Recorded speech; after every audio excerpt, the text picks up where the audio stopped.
Good morning, everybody, and welcome to my YouTube channel.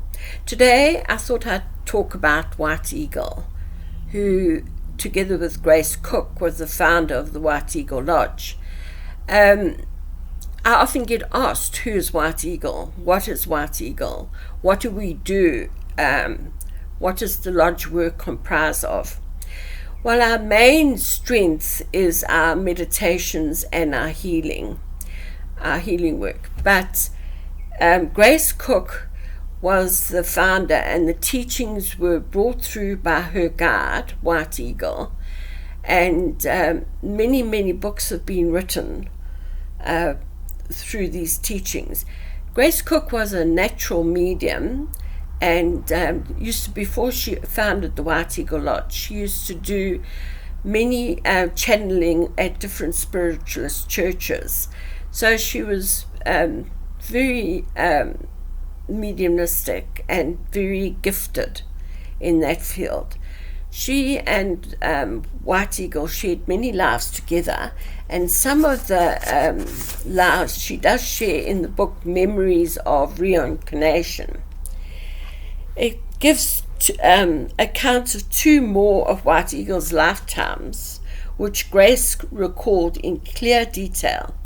The first one was in the Andes, many thousands of years before, when White Eagle was known as Hiawatha, again a wise chief.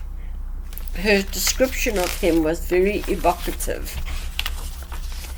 Among all my memories, this is from Grace's book, I see my father's beloved face the clearest, yet I have no power to describe it except to say that his features were regular and his mouth wide and humorous, showing unusual strength even in repose. Neither can I describe his eyes otherwise than by saying that they were extraordinarily kind and gentle, with a decided twinkle in their depths. Perhaps low and musical was the sound of his voice. The most unforgettable thing about his voice was low, musical, seldom raised, yet every word perfectly clear.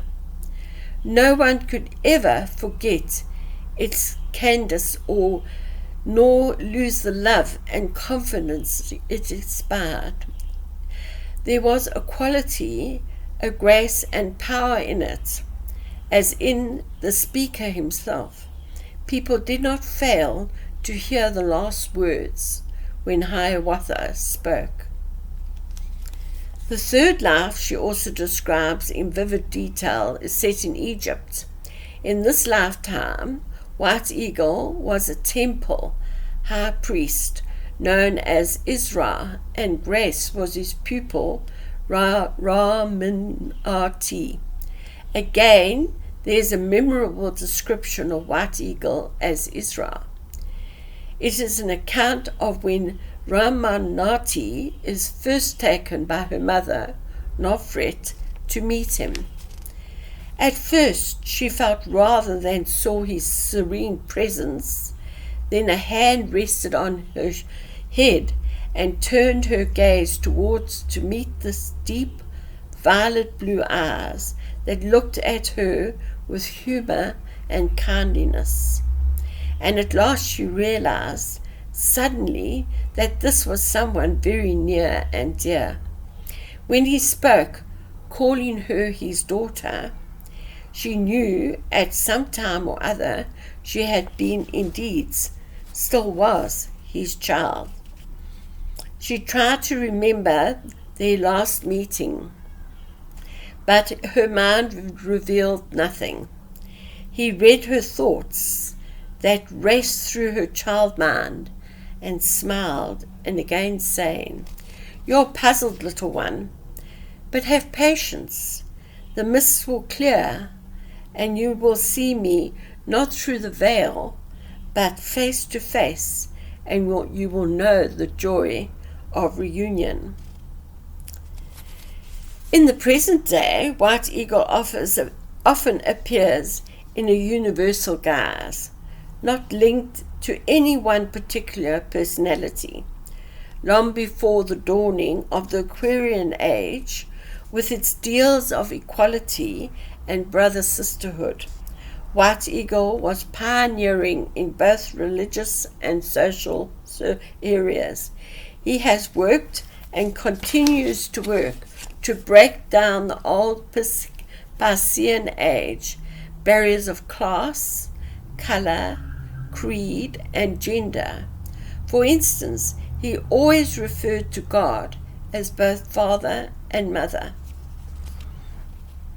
In most recent years, since Grace's passing into the inner world, White Eagle's connection with all the main religions of the world has become more and more apparent. Indeed, one of the hallmarks of his philosophy is its inclusiveness and universality. In his own words, he says, "We will remind you that all esoteric truths spring from the one simple truth. We would like you to see this truth as a tree of knowledge, shall we call it, planted in infinite and eternal garden. This tree has many branches, big branches breaking into smaller ones, and even smaller and smaller, until you get a very fine skeleton of the tree. These branches are innumerable aspects of esoteric truth.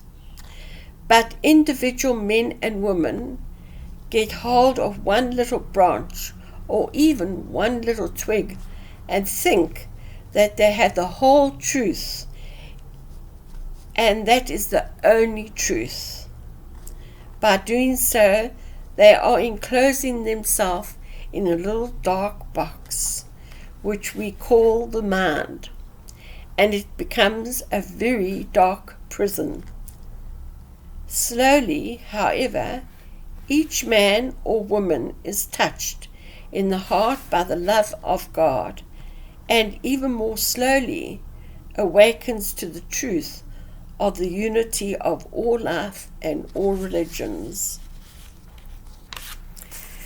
And that is our beloved White Eagle. I'll leave those thoughts with you. His teachings have been my guide throughout my life, and also they're so close to Jesus' teachings. And me coming from a Christian background, I was immediately drawn home into the White Eagle Lodge. And so my journey with the White Eagle Lodge and the teachings has got deeper and deeper. Namaste.